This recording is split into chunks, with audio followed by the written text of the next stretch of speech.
S10 Plus comes in the usual black box that we are familiar with for all the Galaxy family, but the S10 Plus goes back to the standard two-piece box of the S8 series and earlier phones, not the magnetic flap that was found on most S9 series phones. Once you open the box, you have the phone sitting right on top with a pull tab attached to easily lift it off the packaging. Simply lift the phone out and you can see the fast charging wall plug, the USB to Type-C adapter, and two boxes, one with the standard Type-C power cord and the other with a pair of AKG wired headphones of pretty good quality. Everything seemed pretty well packaged, but it did seem like I was missing something. And I found it inside the top cap.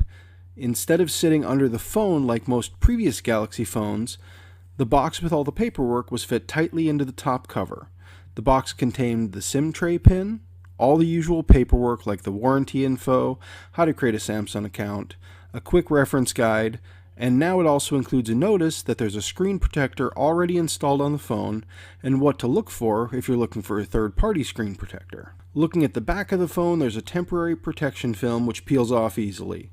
At the bottom we can see the speaker, charging port, and headphone jack.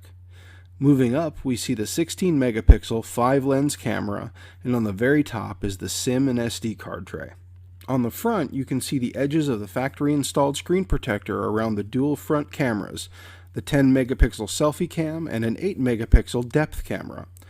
Looking at the front, you can't really see where the fingerprint reader is hiding, and the front camera blends in nicely when the screen is off, making the phone seem 100% screen. Charging the S10 Plus is easy using the supplied Type-C cable or any Qi wireless charging pad. As you can see here, I'm booting the phone for the first time. It took about 50 seconds to get to the Let's Begin screen, so I've sped that up about 2 times. A normal reboot, without a software install, is about 10 seconds or so. After you start the setup process, it'll be almost exactly the same as every other Galaxy device you've ever used or seen. Setting up the fingerprint and face recognition is simple. The process took about a minute. I sped this up about 2 times again.